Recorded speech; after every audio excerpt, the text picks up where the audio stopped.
Hello, my name is Adit Raj. I am going to explain you class 8 science book chapter number 3 coal and petroleum. What is coal? तो कोल क्या होता है? तो हम लोग कोल के बारे में पहले जानेंगे क्या होता है कोल। हजारों साल पहले नहीं, हम पहले जानेंगे कोल बना कैसे। हजारों साल 300 साल पहले, बुक में ऐसे ही दिया हुआ है 300 साल पहले।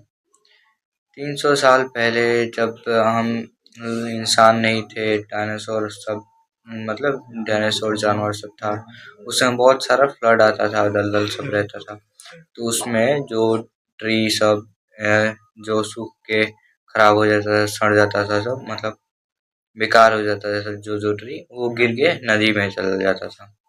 और फ्लड के आने के कारण जो ट्री अच्छा था, अच्छा खासा था, तो वो भी फ्लड के कारण नदी में चल जाता था। तो नदी के अंदर जो सबसे डीपेस्ट लेयर है उसको अर्थ क्रस्ट का मतलब फर्स्ट लेयर बोला जाता है।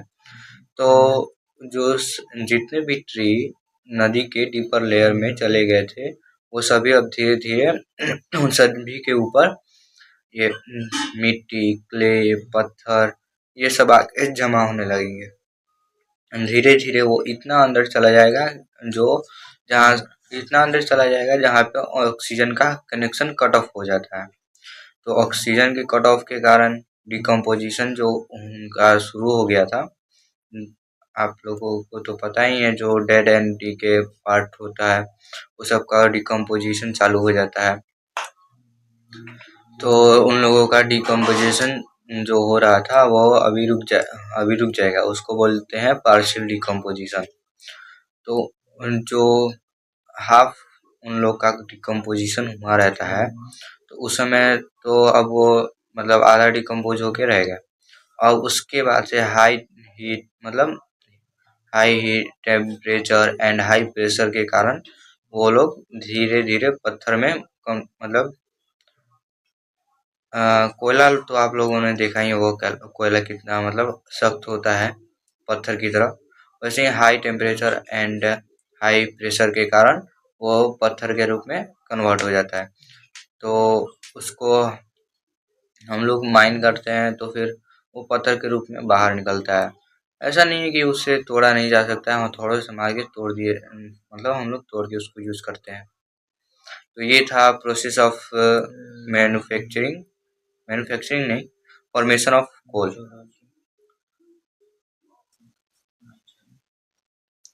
अब हम जानेंगे कोयला के मतलब कोयल के कितने टाइप होते हैं। कोयल के मेनली 3 टाइप्स होते हैं, कोक,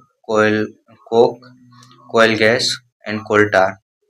अब कोक जो होता है वो प्योर फॉर्म ऑफ कार्बन होता है। आप लोगों को तो पता ही होगा, ये जो ट्री है वो पूरा कार्बन का बना रहता है। तो जो ट्री से बना है कोयला, वो भी तो उसके अंदर भी तो पूरा मतलब प्योर फॉर्म ऑफ कार्बन होगा।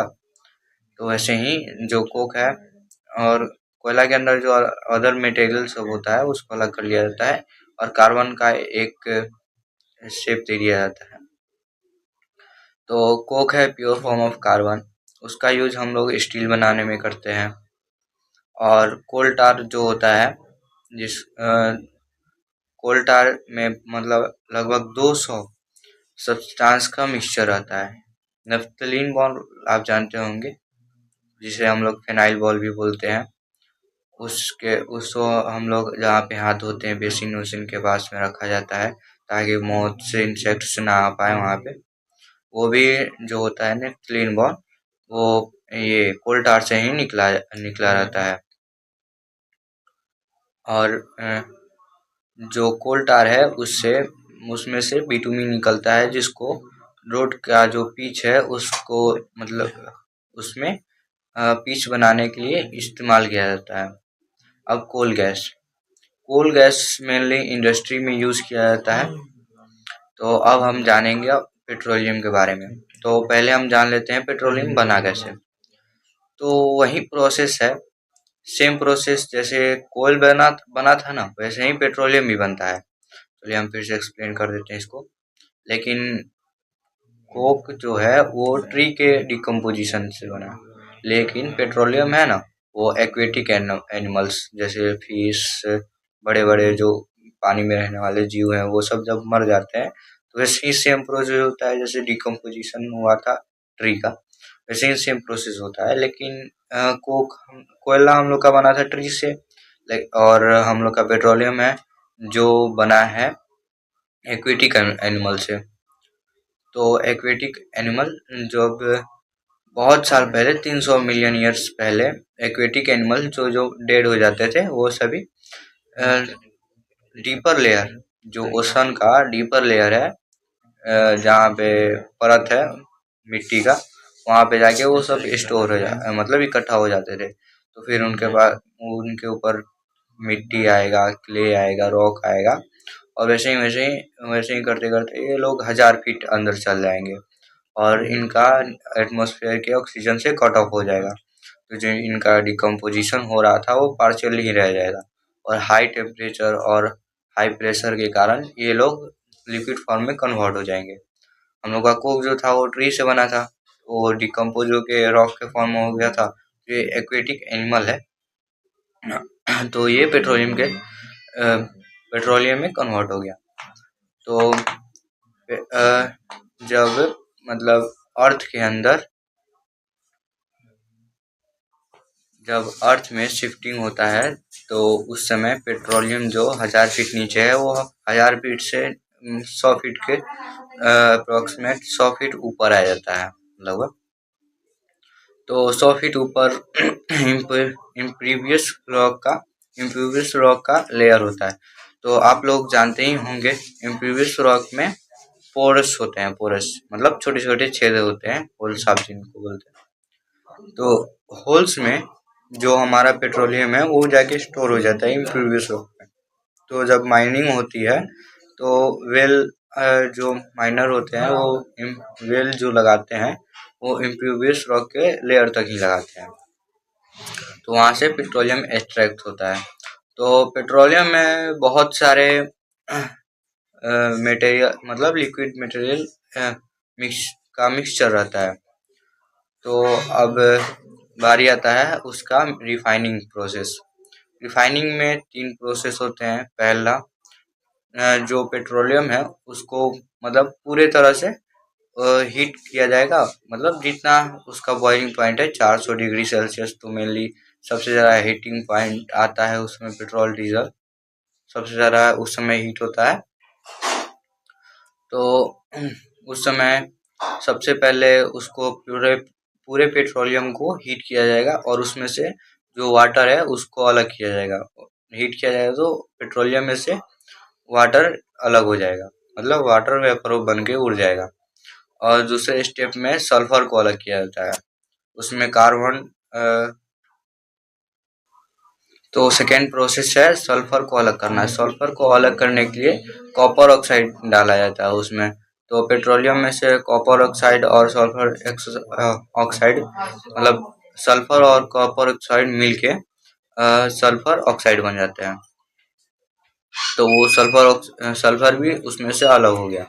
अब उस पेट्रोलियम का जो पेट्रोलियम है उसका फाइनल रिफाइनरिंग पॉइंट आता है, मतलब फाइनल फॉर्म। तो फाइनल पॉइंट आता है पेट्रोलियम का रिफाइनिंग पॉइंट।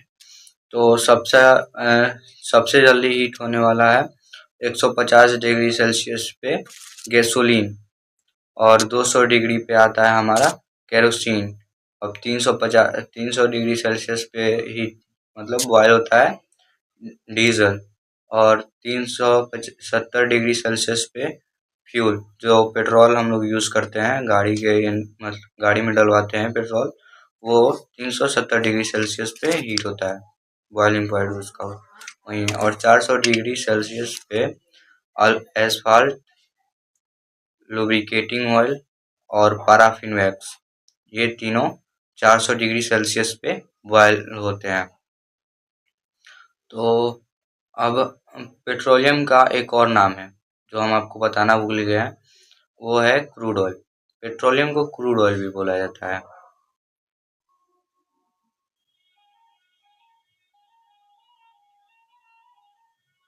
अगला टॉपिक है नेचुरल गैस। नेचुरल गैस बना कैसे? जिस तरीके से जब पेट्रोलियम बना था उसी समय नेचुरल गैस भी बना था। तो नेचुरल गैस को एक्सट्रैक्ट कैसे करते हैं? जहाँ पे पेट्रोलियम का एक्सट्रैक्शन होता है उसी के मतलब पेट्रोलियम के लेयर के ऊपर जस्ट ऊपर नेचुरल गैस का लेयर आता है। सबसे पहले नेचुरल गैस तब पेट्रोलियम। तो दोनों को एक साथ ही एक्सट्रैक्ट किया जा सकता है, या मतलब पहले पेट्रोलियम या नेचुरल गैस जिसको भी एक्सट्रैक्ट करना हो पहले उसको एक्सट्रैक्ट करने के बाद दूसरे को एक्सट्रैक्ट किया जा सकता है। तो नेचुरल गैस होता क्या है? नेचुरल गैस होता है फ्यूल के रूप में यूज करने वाला बर्न्ड फ्यूल, बरीड फ्यूल,